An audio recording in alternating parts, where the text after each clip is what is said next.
Welcome to the Fox College Hoops preview show. My name is Mark Titus, alongside Tate Frazier. Tate, we finally did it. After a tournament being canceled, after a long off-season wait, we are here. College basketball is back. We are tipping off a new season this week.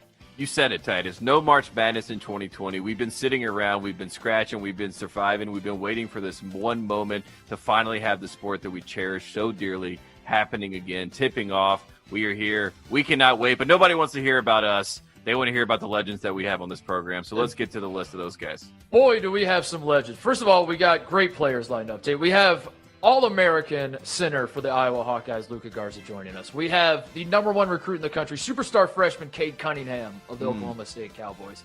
And we have some legendary coaches. I don't know, a guy by the name of Bob Huggins. You ever heard of him? Oh, I've heard of him, yeah. We got Mick Cronin coming up. We got Mark Pope, who we love talking to. Yeah, all sorts of coach in America. Yeah. All sorts of other surprises waiting. It is a jam-packed show. But before we get to all of those guys, Tate, we are first going to make a stop. You're going to love this. We're making a stop on Tobacco Road. Joining us now, Hall of Fame head coach of my beloved North Carolina Tar Heels. He, of course, is Coach Roy Williams. And, Coach, we're going to get into the details of this Carolina team. We got a lot of excitement, a lot of young guys on this roster for you this year. But the first thing we have to ask about the dress code in the ACC, you are known for your coats. You are known for throwing your coat if you get upset, but you're known for the fashion of it. How do you feel about this news that came out about the dress code? Well, two things. First of all, the throwing of the coat, I've only thrown it 3 times in 17 years. And everybody acts like it's every other game. But, I've thrown it 3 times in 17 years. And 2 times I was displeased with an official's call, and I was called for a technical. The other time I was displeased with one of our players. And thankfully the official didn't think I was mad at him. So it was not. But only 3 times in 17 years. But, no, the coaches, we in the ACC, we had a call on Wednesdays at 9 o'clock all spring and all summer. I mean, we visited more than we've ever visited in my previous 16 years or previous 17 years. But the coaches started talking about it and brought it up. Why don't we do what the NBA guys did? And just casual polo shirts. And everybody said, yeah, that's what we ought to do. Yeah, that's what we ought to do. And I didn't say anything. Yeah. It was not that I'm dying to wear coats and ties and things like that, because I'm really comfortable in a golf shirt. I'm more comfortable than anybody else in the league in a golf shirt. But I told them, I said, guys, I'll have to come to grips with it, because 100 years ago, Coach Dean Smith told me if you wanted to be respected like a businessman, you needed to dress like one. And I've never coached a game other than in Nassau or Hawaii. It's always been a coat and tie. I told the coaches I'd be with them, but it is something I've got to come to grips with myself. Coach, you brought up that you're willing to get a little relaxed when you go to Hawaii. Now, you are going to be your Tar Heels are going to be taking part in the Maui Invitational coming up next week. It is not going to be held in Maui, though. It's in your hometown of Asheville, North Carolina. Now, traditionally, the Maui Invitational has been a litmus test for you guys. When 3 times you've won it at North Carolina, and you've gone on to win the national championship in those 3 years. The one time you were in the Maui Invitational, you didn't win. I believe you guys lost in the second round. You had a little, by your standards, a disappointing season.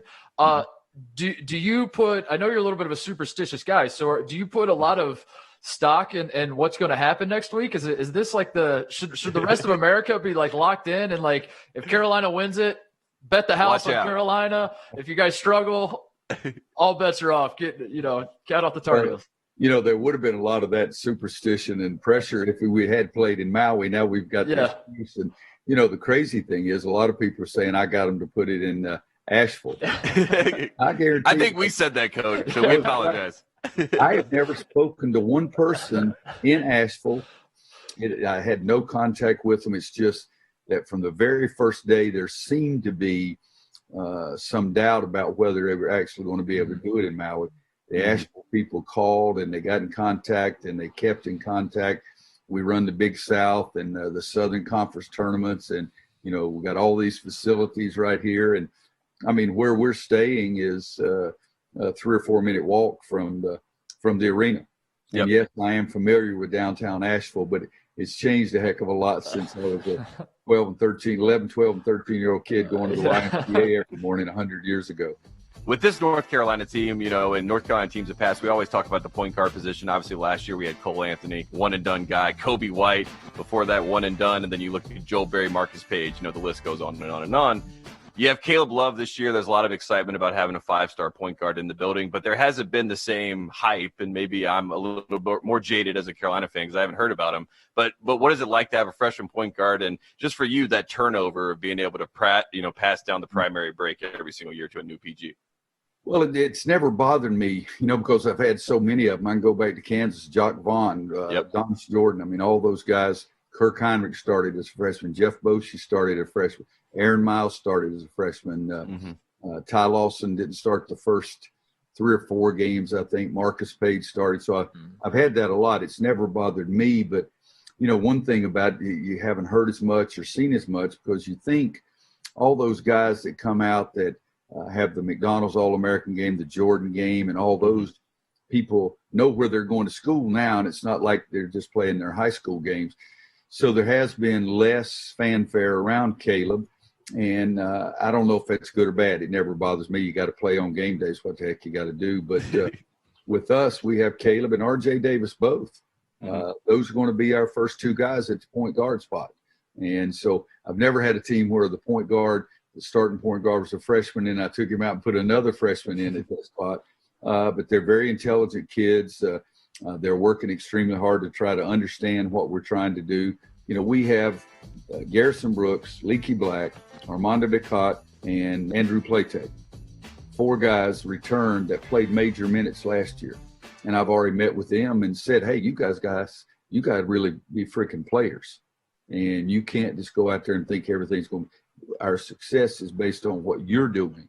And, yes, the freshmen are really gifted, and they're going to help you. But for us to be really good, you've got to be really good. And, Garrison did step up last year, but none of those other guys have proven that they can do it on a consistent basis. And if they do prove that they can do it on a consistent basis, the freshmen are gifted enough to help them out and do some really good things. And, there's only 4 of those guys that we're talking about. So somebody, and there's going to be times, let me see here. There could be times this year when I have 5 freshmen on the floor at the same time. Well, Coach, that's a bad way when both of you guys say it. A good or is that a bad? Well, that's a good Dayron Sharp. We're excited about him. Coach, before we let you go, you brought up last year. Obviously, it was not a year that you're going to remember fondly, I imagine, as you look back on your. I'll remember it, but hell no, not fondly. Not fondly. But for me, I'm a Buckeye. So for me, one of the highlights was the whooping we gave you guys in the Dean Dome. Now, I have been celebrating that for almost a calendar year now. Tate is a Tar Heel. I've been rubbing it in his face. The Buckeyes and Tar Heels are going to be playing in a month now. Coach, can you promise me that, I'm really worried about the revenge factor from you guys. I'm worried that you're going to be playing the tape and just really, you guys are going to be geared up. I need this, Coach. Please do not take out last year on my Run Buckeyes it up, Coach. this year. Run it up. Please don't. Try to think about this, guys. We finished last. It's even hard to say that, but it's spelled L-A-S-T. In the ACC Big Ten Challenge, the last place team's not even supposed to play. So not only are we playing, they're sending us to Iowa to play Iowa, who's picked to win the Big Ten. We're not even supposed to do this, so they send us up there. And then they change the venue from the Barclays Center. Now they're sending us to Cleveland. And I think Cleveland's state is Ohio. Yeah. We got to go back and play them. But, yeah, we'll play the tape and we'll do all those things. No, please don't, Coach. Oh, God. Please don't do that. We have no idea what we're going to do. But all those guys, the majority of those guys that, did that playing for us last year are gone. Yeah. These guys will be looking at me trying to think, well, what does that have to do with me? But, no, we'll try everything we can possibly think of. There's no question about that. Well, Coach, we appreciate you coming on. We appreciate you sharing stories. We'll be pulling for you. I know I'll personally be pulling for the Tar Heels as always. And we're waiting for that game in Cleveland. Fingers crossed. Well, Coach Holtman, I'm going to try to see if I can get a voodoo doll and punch Coach Holtman a little bit and get him to worry about what I'm doing to him. There you go. Thanks, Coach, for giving us the time. Good luck this year. Thank you, guys. All right, we are here with former Georgetown Hoya and the newest member of the Texas Tech Red Raiders. His name is Mac McClung. Mac, this offseason, you transferred to Texas Tech. What was it about Coach Beard and that program that attracted you to Lubbock? Coach Beard, he kind of connected with me from the start. I felt like I could relate to him in a lot of ways. I feel like he was a big underdog, and his work ethic and his will to win really kind of hit me different than most people. And Mac, I saw you say this, that most, teams in the country, they just want to make the tournament. Texas Tech is a little bit different. They want to win the championship. That's what they're preaching. That's what Coach Beard is preaching. What's it like to go to a championship culture? Because we hear a lot about cultures, and it seems like Texas Tech is a little bit different. Yeah, I think the biggest thing in life, one of the biggest things, is surrounding yourself with greatness. As it sounds cliche, but Coach Beard, like, he's never talking about coming in second or making the tournament. Like, we're trying to win the tournament and do all the little things that takes to win the tournament. So it's what I'm about. I'm so happy to be here and be a part of that, because that's who I am as well. So my introduction to you, Mac, was when you were in high school. You blew up. You became like a huge star, a viral sensation, we'll say. And I remember there was one moment you were playing an event with Allen Iverson, and Allen Iverson was there. I think it was his event. You were wearing his jersey. Of course, you went to Georgetown. How you started your career at Georgetown? How difficult was that like it seemed like you became just synonymous with Iverson and Georgetown and all that, to now, you evaluated the situation, you decided Texas Tech is the better place for you. Was that difficult to undo, like, all those years of basically, if Allen Iverson's in your corner, I feel like some part of you would be like, I can't disappoint AI here, can I? Right. No, Allen Iverson kind of, hit me up before his game and showed me a lot of love. And, I got to talk to him for a little while, and he's one of my favorites, man. I love what he's about. But like, people were always doing the White Iverson song and things like that. But I never really thought of it. Like, I just look at myself like Mac, and, I think that's what people like Allen Iverson like me for. I'm not trying to be Allen Iverson. I'm trying to be Mac McClung. I feel like this was just the best step for me.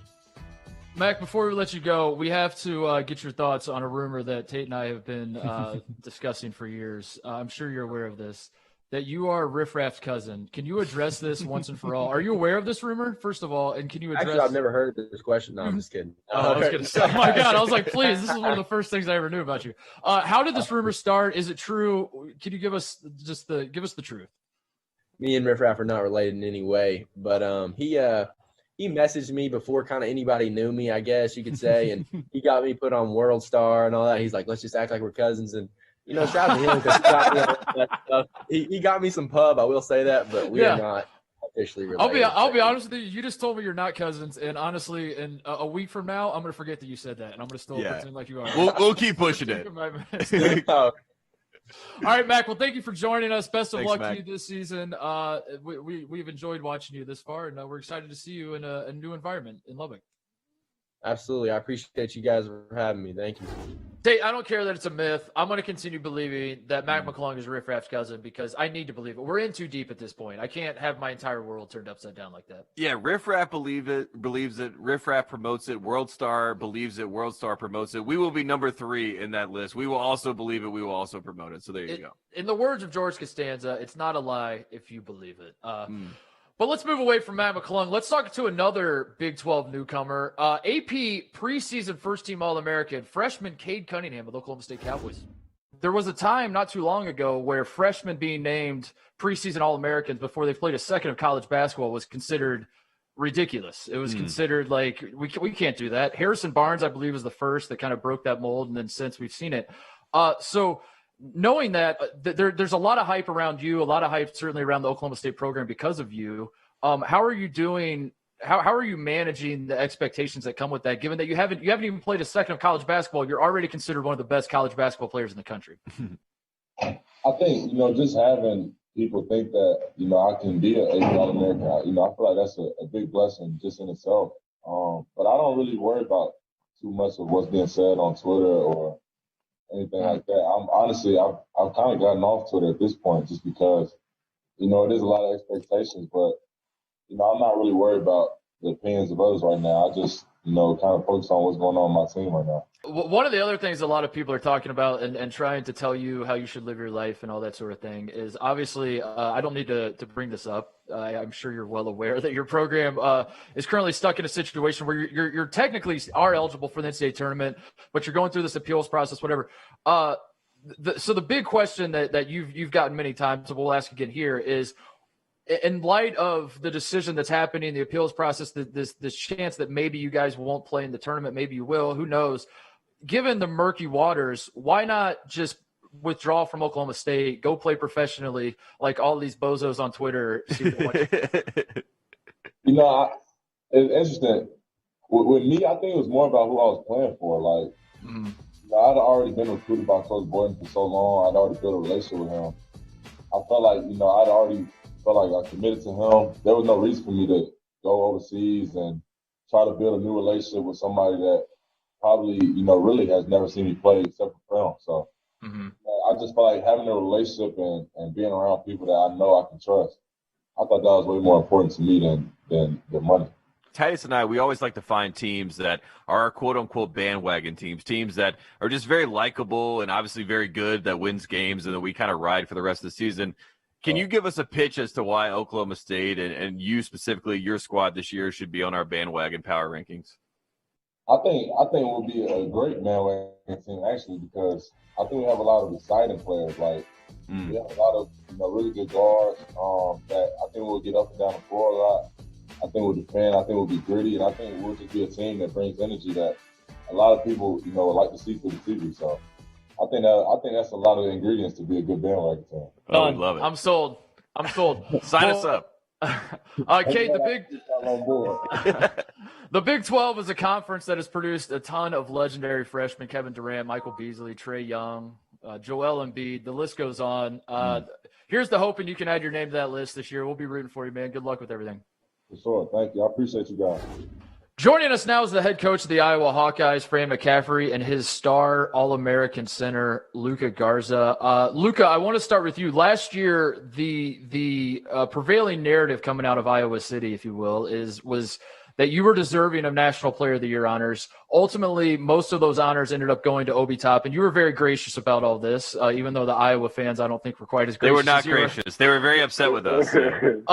As we are now ready to embark on a new season, expectations for your team are sky high, but obviously you have been tabbed the preseason AP Player of the Year. You are the singular player that everyone is looking to for this college basketball season.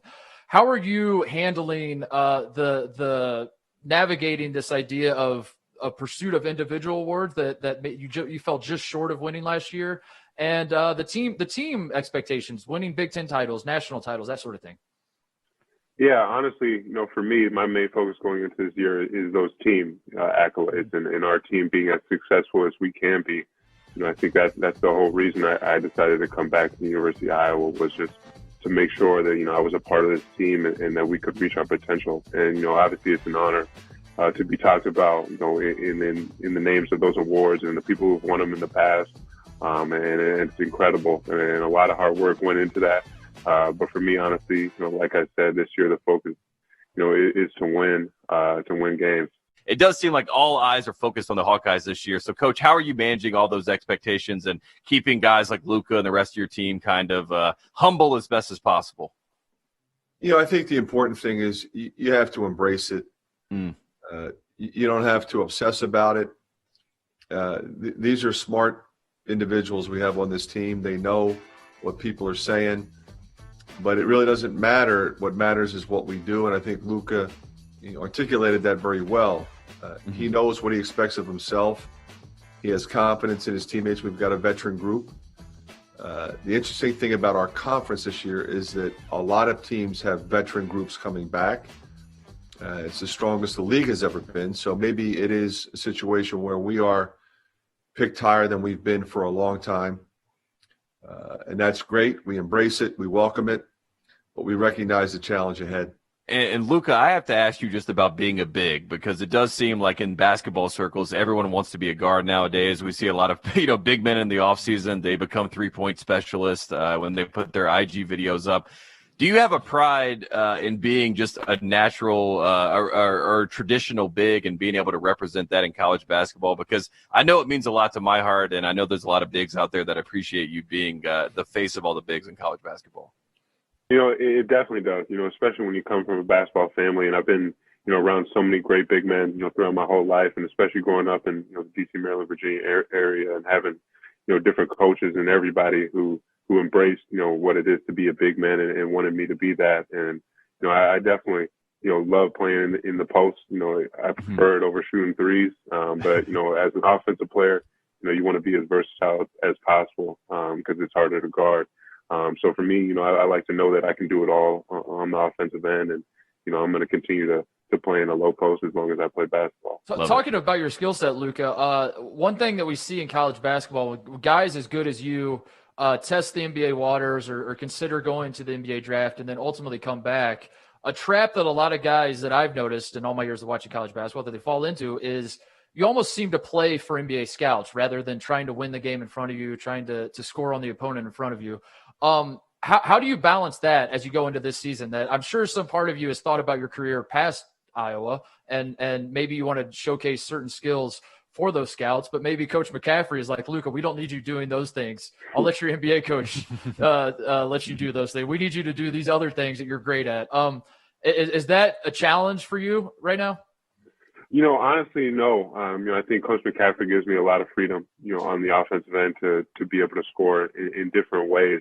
But for me, I always put winning as my priority. And, I think, I know there's a lot of things I can do on the offensive end that I don't get to show sometimes because I'm just trying to score in the best and easiest way possible, and whether that's in the post or wherever. So, I definitely, know there's some other things I can do, but, when we need to get, a win, I'm going to do whatever it takes to make that easiest as possible. So, I think, I'll be able to play for the NBA, when I'm in the NBA or, after the season. But, I think as a kid, you always dream of playing in the NBA, but you always also dream of playing in college and being on a great college team. So, that's the focus right now is win a lot of games and do whatever it takes to do that.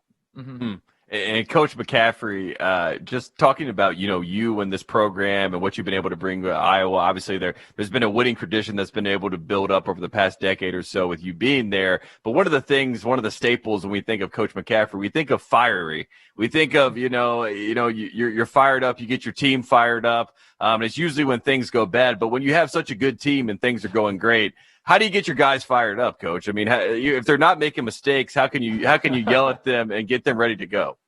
To be honest with you, I'd really prefer that they handle that themselves, and I'd be able to kind of trust them. If I do get upset, it's going to be because we are not playing together at either end of the floor. Okay, we're not putting together in transition defense. We're not communicating well enough on picking action or ball screen action. When you have a veteran group and you have a great leader like Luka, those situations don't come up as much. They take care of their business. They're experienced guys. They've been through the wars. They know what's coming, and they're able to play through a mistake. See, the thing about me is, if I get fired up, it's because we're not doing what we're supposed to be doing. Mm-hmm. I'm not challenging guys in a way that would in any way affect their confidence level. The absolute most important thing to me is that our guys play at their peak from a confidence perspective. So we just talked about Luka. Where does he score? He's maybe the best low post scoring threat in the last decade in college basketball. Yep. But he knows he has the total green light to shoot threes, and it's my responsibility to take advantage of his complete skill set and move him around. If I keep him in the same place all the time, it makes him easy to guard. So he's really difficult to guard because he plays 3-point line and he can play in transition. So that's what we try to do when we can with him. I'm really pretty comfortable with this group in particular in terms of their motivation, their intensity level, their concentration. We can always have, a blip on the radar and have a bad day, but what happens then? We stay together and we keep competing. It's just going to be weird, Coach, watching Iowa basketball, and there are going to be a lot of shots of you just kind of smiling, with your arms crossed on the bench, smiling, being like, "This is cool. I like winning by 30." It's going to be weird. I feel like I hope you're right. I hope we do win a lot by 30. Thanks for making time for us, Coach. And hey guys, thanks for having us on. We really appreciate it. Yep. All right, we are here with the legend himself. He is your favorite college basketball coach's favorite college basketball coach. He is the head coach of your West Virginia Mountaineers. His name is Bob Huggins. Coach, we have to start with this season, just big picture thoughts here. I've been reading the tea leaves in the offseason, and now we're about a week away from the start of the season, and I'm getting a sense that you seem pretty excited about this team. I don't know how I don't know how I arrived at this conclusion, but the sense coming out of Morgantown seems to be that this is a good team, that you're excited about this season. Is that a fair assessment? Yeah, I think so. I think our fan base is excited. I mean, having the guys back that we have back that finished the year the way they finished a year ago, I think that adds a lot to it. And then we had a pretty good recruiting class. And in your own words, Coach, what can we expect to see from West Virginia basketball this season?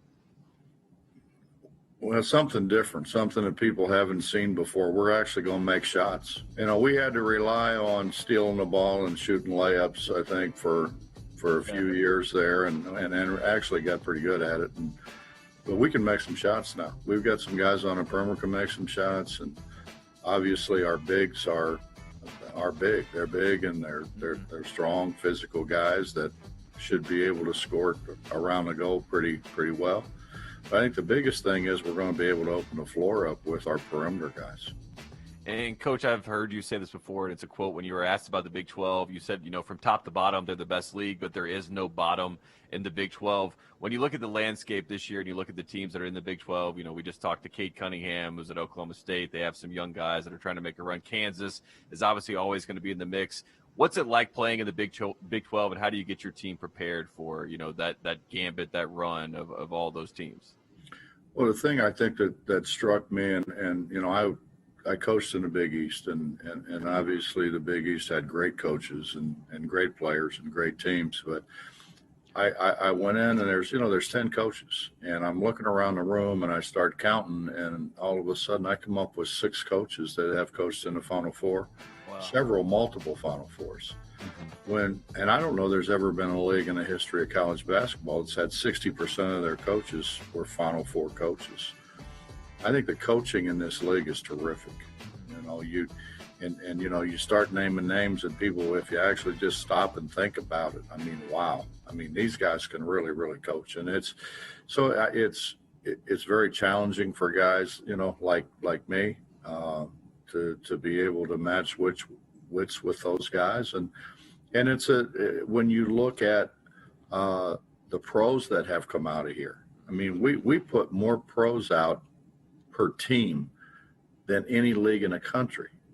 Just speaking of the Final Four, Titus and I were there in 2017 in San Antonio, and we realized the Final Four is almost like a coaching conference, right? If you're not in the Final Four, a bunch of coaches come and they hang out, and there's these dinner parties and events. And we happened to see you there, Coach, for the first time, and we watched you hold court from a distance. I know we sound like we're weird stalkers right now, but we promise we're not. But we watched you have all these people sit around you, and you told, the war stories of basketball games in the past, and moments and time that you remember. So that experience being at the Final Four, is it fun being the coach there that's going to do the dinner parties and things like that, or is it a lot more fun being in the Final Four and competing, obviously with your team there?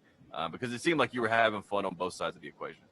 Well, I mean, I think obviously having your team there is the way to go.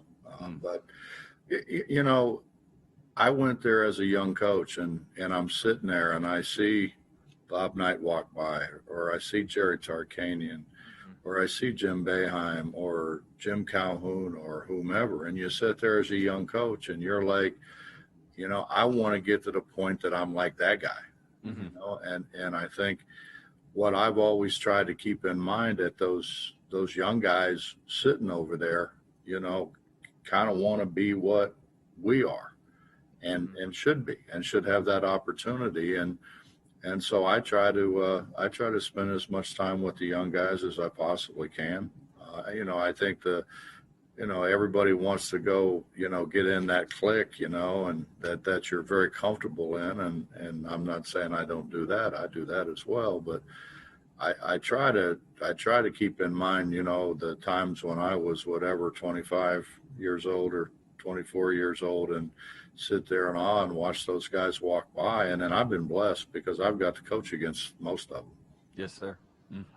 You are obviously a legend in this game, and the peers. You're speaking to the younger guys, but your group of coaches, your class of coaches, it almost feels like you guys are.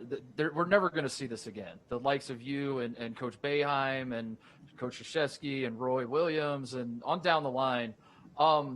Is that like something that you feel blessed to be a part of? Do you feel like a fraternity with kind of the the older heads, the guys that have been around for decades and decades in this sport, or is it more of just a coincidence that you just set out to have your own career and do your own thing, and then when you look up, you just so happen to be amongst this group of guys?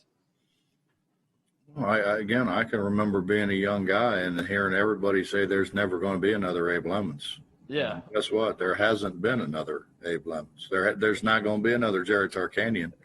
Yeah. And there hasn't been another Jerry Tarkanian. So, there's never going to be another Bob Knight. There really has never been another Bob Knight. So, I think that, guys like that have etched themselves in history. Al McGuire. I mean, have you seen Al McGuire walking around lately? I don't think so. I haven't seen a young Al McGuire walking around recently. So, I think every era kind of has its own guys. And, I can remember this. I remember Ed Janka had Nike clinics, and Ed, very, very dear friend. And he was kind enough when I was at the University of Akron, and I didn't know come here from Sikkim. And he said, I want you to come and be a clinician for me. And of course, I was the guy who spoke at 8:00 in the morning on Sunday after everybody, staggered in from still being, having the effects of the night before or whatever. So, but I loved it. And I was the first one to get there. I sat in Ed's suite, and as those guys that I just talked about and more, Louis Carnesecca, on and on and on. And I just sat there and I listened. Lute Olson, I sat and I listened. I listened to him tell stories. I listened to him talk ball. I tried to get him to talk ball. I mean, I followed Valvano around all night one night till about 4:30 in the morning till he finally said, all right. So now we'll talk. And just talk a little bit of basketball with them. So, I'm blessed. I mean, I feel blessed that I came around at about the right time. Those guys were great to me as a young guy who, I wasn't really one of them, and they treated me like one of them, and they were very kind and very good to me, and I learned a lot from them, and I'm blessed. I honestly feel blessed to be around the people that I've been able to be around. And Coach, we'll keep harping on your career, but you're fourth among active head coaches in wins. You passed. I remember when you passed Coach Dean Smith. I'm a North Carolina guy, so that was a memorable moment. I remember when he set that record and set that mark. Coach Knight's number is coming up for you to pass as well. I mean, just in general, as you look at all these icons, as you get these wins, do you think about that, or do you care about the resume when you think of all-time wins? Because I know some coaches, kind of point to that and say, "Look at my resume," but you don't seem to be that type. Well, I never really think about it till guys like you bring it up. And then I start thinking, "Damn, I'm old." So. No, you got plenty of gas left in the tank. Yes, we'll let you go, Coach. But my final thought is this: the ACC coaches all got together in the offseason and decided they're done with suits. They said, let's get rid of suits. Let's wear whatever the hell we want. Do you feel like you deserve some credit for being ahead of the curve? Because you're ahead of the curve in a lot of things. I mean, you're ahead of the curve in recruiting JUCO guys. You're ahead of the curve. I mean, that has been your career. Do you feel like, this is their move to be more like you? Well, guys like Roy Williams want to be like me. Roy always has. The problem is it's hard to grow a foot after you're already 35. So, but no, I mean it's fun. I mean we have a great time. It's one of the great fraternities known to man, and it's about time that those guys kind of came around to see things my way. Right. Finally. Coach, we appreciate it so much for making time for us. Best of luck this year and an absolutely loaded Big 12. But I have a feeling you guys are going to be just fine. I think we're going to be fine. Yeah, Thank you very much. Right. Thanks, Coach. Take care. All right, there you have it. Huggy Bear. I just see it in my head right now, Titus. Him back in the Final Four holding court. It would just be a great sight. He's the best. He's the absolute best. Hey, speaking of coaches that have been to a Final Four, Tate, that are looking to get back, we are now joined by Oregon head coach Dana Altman, who won the Pac-12 last year, but in the offseason lost his star point guard, Peyton Pritchard, All-American point guard, to the NBA draft. They drafted in the first round. He is looking to replace him. And, Coach, how is the post-Peyton Pritchard era going? The expectations were still high in Eugene, but how are you doing as a coach, like figuring out what the new identity is of the program when you lose a 4-year starting point guard like that? Well, you go through those changes, and Peyton was fortunate his freshman year. Dylan Brooks, Dylan Ennis, Jordan Bell, Chris Boucher. We had a lot of good players. Tyler Dorsey was on that team, but Peyton stepped in and did a great job. He, along with Casey Benson, really guided us to a Final Four. Did a great job, and then we've had a lot of players that Peyton has had to work with his sophomore, junior, and senior year.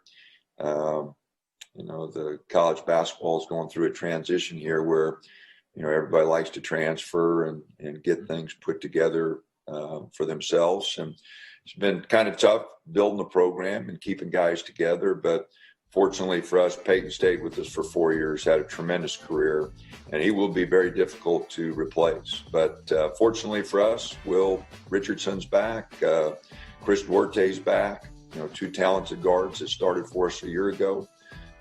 We brought in Amari Hardy, a grad transfer, Jalen Terry, a freshman from Michigan. So, we've got really good guards. I like the depth we have at the guard spot, but we will miss Peyton. You took the Oregon job, I believe, in 2010. It was still called the Pac-10 at that time. It is now the Pac-12.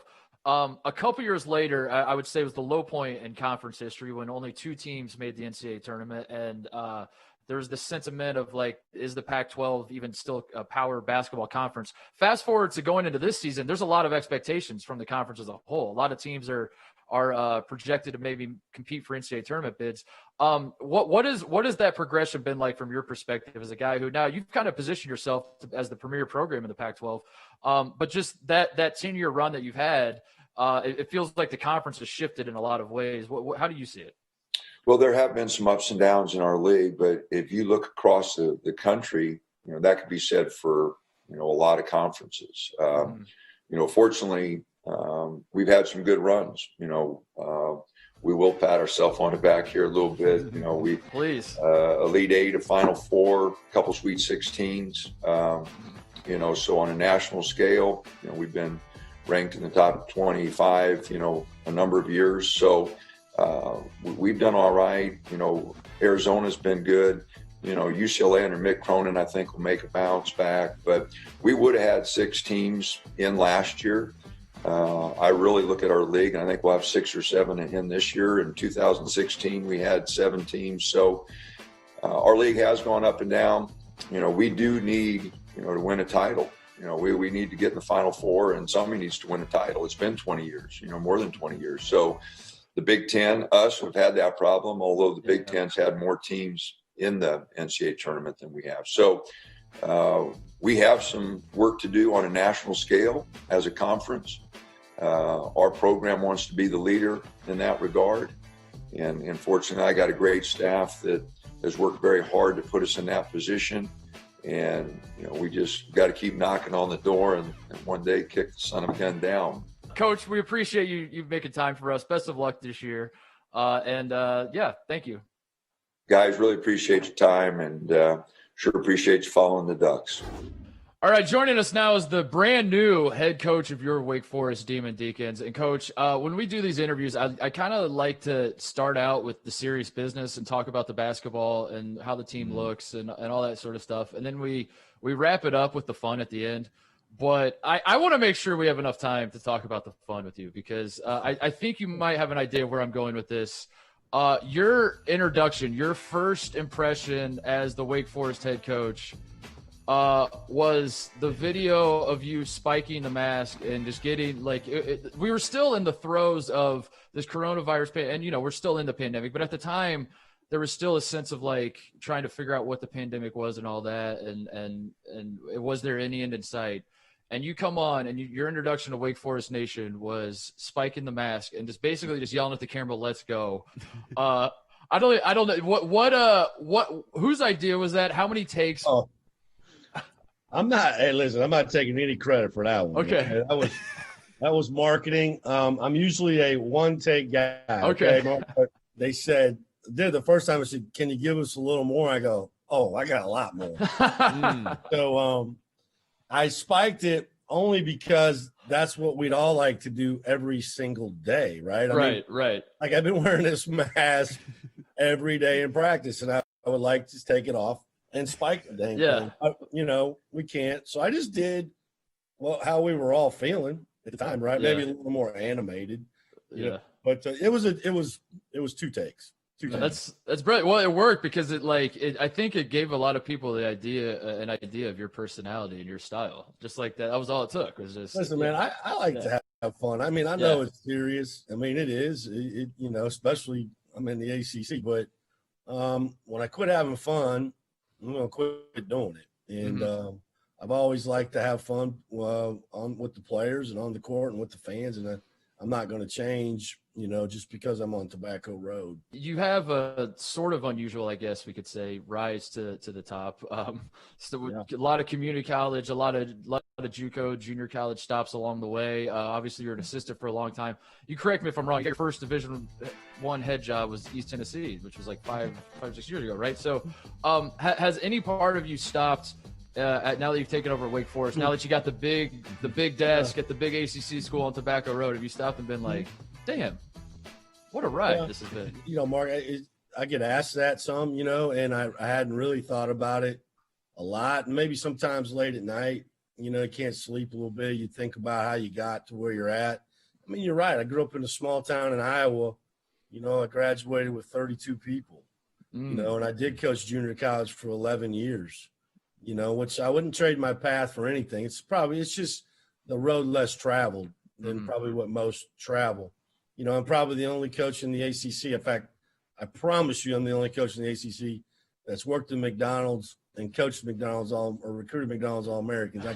So if you were someone to come and ask us or ask you what is the Steve Forbes coaching identity for Wake Forest or just in general on the basketball court, what would you say that is? Because I know that every other coach says they want to be the fastest team in the country, but what does Steve Forbes say when someone asks? I'm glad you asked me that because I think everybody wants to talk about culture, right? This is a big buzzword, but I think before you can have culture, you have to have identity. You have to know who you are. And from all my experience, guys, I've coached a lot of games where I don't think the other team knew who they were. And one of the blessings that I received getting fired, and it was to go back and be a head coach, right? After 22 years of, like you just said, working with really good coaches and coaching at a high level, I had the opportunity to go be a head coach. And that's where I established from day one our identity, because no matter what we do, how we do drills, how we play, it all goes back to our identity. And the first thing is my teams have always played very hard and very smart and play together. Now, we don't always play smart. And listen, everybody says, everybody plays hard, and you guys don't know they don't.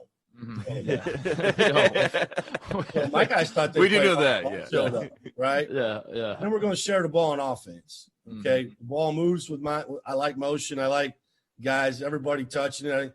I remember when I was a college baseball pitcher and I walked the bases loaded, and my coach came out and said, "Hey, man, just throw it across the plate and let them hit it. Let everybody play."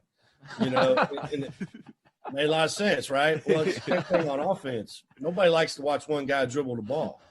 Okay, unless it's Mike Conley and Greg Oden. We'll get that. But the third thing is, and it's probably the only original thought I've ever had in basketball, is my teams have always been gritty, grimy, tough, and together on defense. Okay, butt to the ball, belly to the man, in the gap, stripping and ripping, and turning defense into offense, being the aggressor. And the fourth thing is my teams have always possessed the ball with two hands. I probably say it 1,000 times in practice, and my players, they get so tired of me saying, grab the ball with two hands, catch the ball with two hands. But I firmly believe that big games are won on 50-50 balls, and defensive rebounding win championships, so you got to grab the ball with two hands.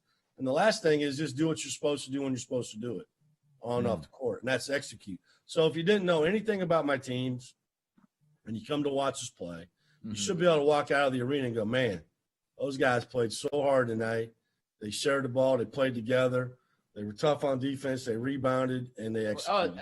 I forgot to ask you: have Tim Duncan or Chris Paul reached out? That was another question I wanted to ask. Like, what's the play there? Like, if Chris Paul calls you halfway through the season, he's like, "Coach, I got some thoughts." Are you like, "All right, here we go," or are you like, "Listen"? Like, how do you handle that when you're coaching a school with two legends like Tim Duncan and Chris Paul? When I interviewed for the job, it wasn't your typical interview, right? Normally, you go hide out in some hotel somewhere with a AD and an associate AD, and talk. This was all done by Zoom. And so I had several, and Chris and Tim were on one of them. And so I did, my son was trying to come in the room. My youngest son, I'm like, dude, they can't sign autographs through Zoom, man. So I had met him a little bit that way. Chris is actually coming back next week to his parents live here, and so he's coming back for Thanksgiving. So he's going to be around the team. That'll be nice. A lot of fun. I haven't had a chance to meet him face to face yet. Coach Odom comes to practice all the time, and we went out for dinner last week. So I've always embraced that, and that's another thing that I it's a players program, right? It's not a coaches program. They're the ones that raise the banners. They're the ones that create the memories. We're just an ambassador of the institution. And so I've always looked at it that way. So I've always embraced the former players, and they know that, and I want them to come back, and I want them to come to practice, and I want them to talk to our players. And if any of them call me, I'm definitely going to listen. And there's a lineage of great players. You mentioned two of the very best, but there's a whole lot of them. They've not only been successful in basketball, but successful in life. And that's the great thing about Wake Forest. It's books and basketball. You get it both here, and it's a great place to be. Well, I'm ready to stop. I don't know if you meant to, but I feel like you were just recruiting. Yeah, where's our LOI? We'll sign right now, Coach. Ready to sign. Coach, thanks for joining us. Thanks for giving us some of your time. Best of luck to you this season and moving forward. Like I said, we are so excited to see where this thing goes, and congratulations on everything. And now let's get to work, right? Well, I'd throw down my mask and say, let's go, but that's already been played out. So, hey, listen, I appreciate you guys having me on, and hopefully we'll get to meet each other face to face one of these days. That would be awesome. Get back to the new normal. Yeah, right? Absolutely. Wake the nation. Appreciate it. Take it easy, Coach. Thanks. Joining us now is the head coach of the BYU Cougars and his newest transfer, Matt Haarms, head coach Mark Pope, obviously. Coach, so I want to start with you. Last year, you guys, obviously we didn't have a 2020 NCAA tournament. BYU was a team that heading into March was sort of a trendy pick. You guys were, I don't know where you ranked necessarily in terms of the best teams in people's eyes, but you were certainly, I would say, one of the most fun teams in college basketball. So obviously the tournament getting canceled, it impacts a team like you that had a lot of high hopes for March. But at some point we have to pivot to this season. So how has that process gone for you to stop feeling sorry for yourself and start focusing on this season? Because I imagine if I was in your shoes, I would never stop feeling sorry for myself. Yeah, so I'm not going to lie to you guys. It was just brutal all spring. Mm-hmm. And I was like, I have no idea, like, how I'm ever going to get out of this funk. Like, it was so awful. I couldn't get out of bed. I was just so depressed. And then I got this phone call from this young man named Matt Haarms. And I was born again. And it was fantastic. It changed everything. I mean, I'm being a little bit facetious, but clearly when you get a guy like Matt rolling into your program, it's like, hey, things are going to be okay. Yeah. It's going to be all right. And Matt, Coach said it, you're the top transfer in the country. All the top programs, they're calling you, they're recruiting you, the usual suspects from the list. But then you come out to the world and you say, you know what? I'm going to go play for the young Pope. I'm going to go play for BYU and the Cougars. I'm going to make a statement here. So what's it been like, ingratiating yourself into the BYU culture? And what have you learned so far as you get ready for the season? It's been absolutely fantastic so far. I mean, the last time we spoke, it was like I'd been there for like a week. I was just moved in, just getting all my stuff ready. And now I feel like, it's been such a long off season. It feels like I've been here for a full year at this point, honestly. But it's been so exciting just to be able to work with the coaching staff here, work with all our guys. I'm super excited about our team. I think we have some really, great things in store. This team has a great opportunity, if we're willing to take it. So it's going to be fun. We start next week, so I'm ready to get going. Matt, you guys didn't catch this, but that's actually a backhanded slap when Matt says he feels like he's been here for a year. But he really means to be like, I've been here for a year worth of practices. He just finished his 5th week of two-a-days. He's like, it seems like forever. Yeah, it's like time is not flying. I was gonna say, Matt, I've been paying attention to all the interviews you've done since you've arrived on campus, and you go out of your way to say how much you love the new environment you're in, how much you love Coach Pope, how much. And I gotta say, you're laying it on a little thick. Like it seems like it's like a hostage. Yeah, it's like a hostage situation where they're telling you to say this or something. So, in the interest of credibility, Matt, I'm going to ask you: can you say one bad thing about like the food in Utah is a little different? Like, there's got to be something that you're like, I don't love this part about my new home here. The elevation is just killer. Honestly, I feel like I can't breathe. Still walking across campus still gets me out of breath. It's absolutely killer. Wait, there's too many stairs on campus. Okay, all right. This is all fair. I think that's fine. That's fine. Perfect.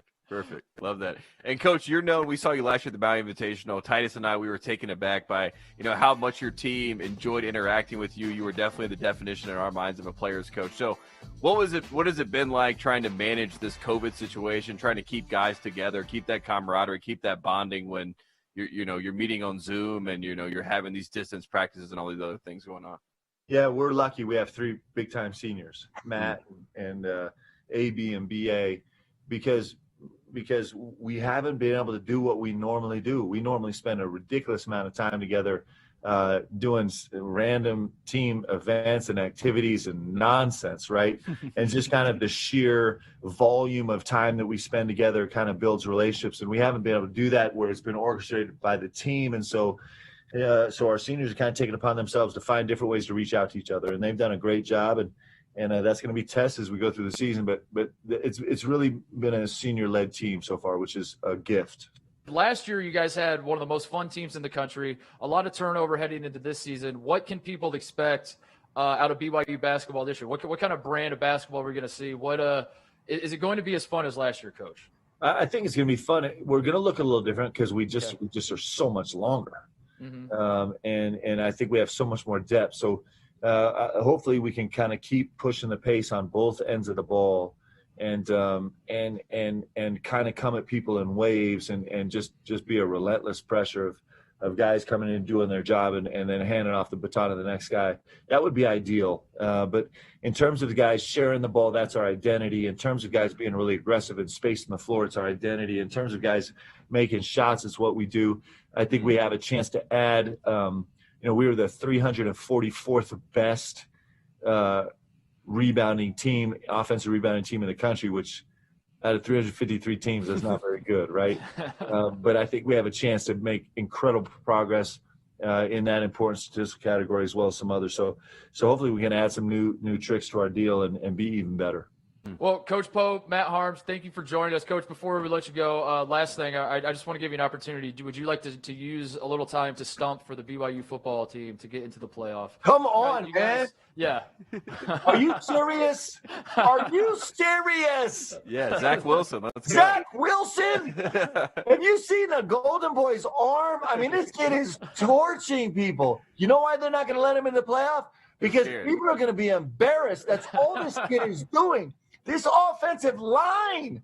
I mean, it's like 6'7", 320 straight across the line. It's unbelievable what these football guys are doing, man. It's been so fun to watch. And I don't know. I don't know. I will tell you this, that these guys started out the year playing maybe one of the toughest schedules in the country in terms of what they had on their schedule. And COVID took it away. And all they've done is come and just completely dominate every single opponent. Don't be scared, college football. Let the Cougs have a chance to prove exactly who they are. I love it. Elani Sitake! Oh, you're the best, Coach. Thanks for joining us, Matt. Thank you. Good luck to you both this year. Guys. We'll be following. All right, I'm kicking out Tate Frazier. Joining me now is the great Andy Katz, who every week throughout the season will be putting his tier rankings on foxsports.com. Andy, we have to start with the preseason tiers, though. We got to get a lay of the land before this thing gets started. How do you see it right now? In the preseason, I wanted to do Final Four favorites, Final Four contenders, and Final Four sleepers. Where do you feel like you get the boldest with your Final Four favorites? Gonzaga, Villanova, Baylor, yes, those are continued, thought to be favorites. And, certainly Kentucky is a perennial favorite, and Virginia recently. To me, it's the two Big Ten teams I have, which traditionally it's not Iowa and Illinois. But I'm putting Iowa and Illinois as two potential Final Four favorites. I have Illinois, we talked about this, as my preseason favorite because I think they defend better than Iowa, even though you can lean offensively with Iowa's starting five. But, in terms of recent traditional favorites for the Final Four, you would not say Iowa and Illinois. One team I noticed, you brought up Big Ten teams. One team I noticed that was not mentioned amongst the Big Ten teams was a team that won the Big Ten last year, brought everybody back, Andy. A team you might be familiar with, the Wisconsin Badgers. They're not a Final Four favorite to you? Yeah, okay. They're the next team out. Okay. If I was to do an Elite Eight, I would have Wisconsin in there. The reason I hesitated, Mark, on putting Wisconsin into that first tier is they lack a star. And maybe you don't need one in this particular season, especially. They've got a really good team, a great collection of players. If they make shots at the beginning of the season the way they made them at the end, I think we'll talk about the Badgers throughout the season because they were bad at the beginning of the season last season. But that's what they lack, and that's why I pulled back just a hair, is they don't have an All-American, at least right now, and so that allowed me to just pause a little and get them into that second group. I talked to Brad Davison about this very thing. He told me that that's actually their strength, is that they don't have to rely on one guy. And he said it convincingly, and I walked away from it like, yeah, I think I might buy into that. He said that's the strength. If one of us has a bad night, we're okay because we're not so dependent on one guy. And I was like, I don't know if that's true, Brad, but we'll see. We'll see. That's why we play the games. All right, so give us some sleepers. This is where guys like you and I really make our money, as we start throwing out some long shots, some sleepers, some crazy picks that we can look back on when the Final Four comes and say, "See, I called it." So, who are some sleepers to you? Now, if I can, they're not in this tier, but a true sleeper would be Richmond. And they are this year's Dayton in that they're not as good as Dayton last year, but they could win the A-10, get a high seed, and make a run to the Final Four. They didn't crack my list, though, here. My sleepers, 2 out of the Pac-12, Arizona State and UCLA, and 2 out of the Big 12, West Virginia and Texas Tech. Now, how can Texas Tech be a sleeper when they've been in the Final Four a couple years ago? Well, because they've remade themselves with a couple of transfers. Marco Santos Silva from VCU, Mac McClung from Georgetown. Hugs thinks he's got his best team in maybe 10 years with Oscar Shibe, Derek Culver, and Deuce McBride. UCLA, under Mick Cronin's finally defending, and they bring pretty much their whole team back. And Arizona State, no one thinks of Arizona State traditionally as a Final Four team, but with Remy Martin, and Josh Christopher, and the younger Bagley, they certainly have a chance to make a run. The Arizona State worry for me is that Bobby Hurley seems to have a reputation as doing well in the non-conference. He's won in Allen Fieldhouse before. He's beat top 5 teams, and then the conference season starts. And it starts to – now, he did better last year. I will give him that. Last year, Arizona State was better. So it's going to be curious to see how that plays out. UCLA obviously brings everybody back that mattered on that run they went on. They're the team that stands out to me. That's interesting. The Pac-12 is going to be interesting. That's fun, right? It's been a long time since we've looked at the Pac-12 and said, hey, we should watch this. All of America should watch the Pac-12.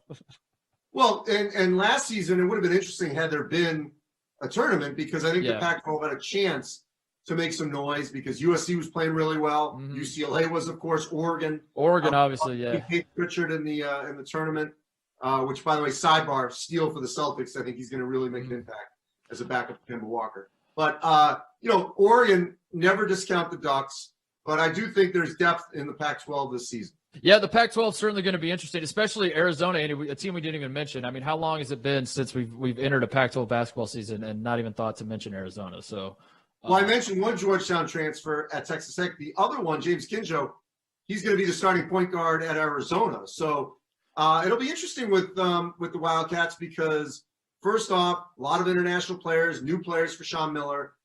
The other thing is McHale has been arguably one of the best home courts in the country. And if there are no fans or very few fans, it'll be interesting to see how much of a home court that really is. That's a great point. I didn't think about that. His name is Andy Katz. You know him, you love him. You can see his tears throughout the season at foxsports.com. And Andy, speaking of the Pac-12, Tate and I had a chance to talk to Mick Cronin earlier about some of the stuff you and I were just talking about. We are now joined by the 2020 Pac-12 Coach of the Year. His name is Mick Cronin. He's the head coach at UCLA. Coach, what a difference a year makes. A year ago, heading into your first season in Westwood, a lot of people were scratching their head, maybe wondering if you were the right man for UCLA to hire. There was a lot of talk about that. What direction is this program going to go? All of a sudden, 12 months later, you guys are picked to win the Pac-12. Now all of a sudden, everyone is your biggest fan. Can you perceive that difference in how he's laughing already? Can you perceive the difference in going into the season, how people are talking about you, your program, all that kind of stuff? How do I nicely say I don't care? that works, yeah. But I'm on with you guys, so we call it like we see it, right? Yeah. It's good to join you guys. You guys always have fun, so I enjoy it, you know. Yeah, I mean, you know, look, in our business, man, if you're worrying about that type of stuff, you got issues. You got to get the job done. But enough of the outside noise. Inside your own locker room, do you feel a difference in the vibe, the tenor of practice, and all that going into this season versus last season? Yeah, I would say, you know, my fear would be overconfidence, which we had last year. And I used to say to them, why the hell do you guys think you're good? I mean, we beat you by 35 at Cincinnati, and I called the dogs off. I mean, you know, what the hell you guys think? I mean, I'm confused. But now they think they're good because, you know, the media picked them. So, yeah, you know, now I've got to explain to them that they're not very good. I don't know. No, in all seriousness, you know, we got good guys. They're veteran guys. Man, I hope we don't have to go through what we went through last year. Yeah. That don't mean we're going to go undefeated early, but you know, I hope that we don't come out with overconfidence. One of the guys that I pinpointed on the team to seem he had a tale of two seasons himself, Chris Smith. He comes back as a senior this year. I think there's a lot of, you know, potential for Chris to have a good season. What has it, you know, been like to have a guy like that was older, that you came into the program? It seemed like he really balled in the second half of the season last year. Well, he's a great guy. He's a wonderful guy. You know, he's been coachable from day one. It was probably, you know, he was lost in the wilderness as a player when I got here. So, you know, he was looking for somebody to lead him out of the forest. Look, huge advantage to have a guy back that's a first-team all-league player. And he's a great guy with he's all about the right things. So my job is to make sure that he has a great year. And there's a difference between like having a good year and being a great player, you know, a dominant player. And, you know, he's going to go in the NBA draft at 21 years old at 6'9" as a perimeter player. So his upside, even though he came back, is huge. But the challenge for him is going to be, can he dominate, you know, be consistent? I think to your point, be consistent with his effort, his energy, playing hard at all times. If he can do that, I mean, he could be first-team All-American, Pac-12 Player of the Year. He can really impact games because he's got so much skill at his size. It's just, you know, intensity for 40 minutes. When he's able to bring that, he's a big problem for other people. The Pac-12 going into this season, there's a buzz, a hype. I know you've made clear you don't listen to outside noise, you don't pay any attention, but so I will inform you that. Yeah, what is the buzz? People are high on the Pac-12 in a way. You know, we haven't been in a long time. The Pac-12, in terms of the power conference structure, is often thought of as like the stepchild, you know, in the bigger picture, right? And now there's a lot of interest in certainly your program, and you have Zaire Williams at Stanford is exciting, and Arizona State has a good thing going. I mean, Arizona might be the fourth or fifth best team, which is crazy to say. That usually doesn't happen in the Pac-12. Is that something, do you feel, as the flagship basketball institution in the Pac-12, UCLA, do you feel like a sense of pride with that, or are you just like, I have enough problems, as you said, just need my guys to make the extra pass? They're like, I don't want to carry the weight for the whole conference. No, look, it's both. Obviously, your focus is on your, with your job, things you can control. But no, I do think there's a lot of good teams. And, it's funny, when you're not on the West Coast, you hear all the guys talking about the West Coast bias. Mm-hmm. And then you move to California and you realize it's very real. People are sleeping when you play. And then, population in our country more, obviously towards the east. So, the bias is very real. And a lot of it is nobody's fault. It's just the way it is in our country with the time change. So, like if you look at the preseason rankings, like we have everybody back. There's other people around the country have everybody back. We had a way better record than them on our conference title.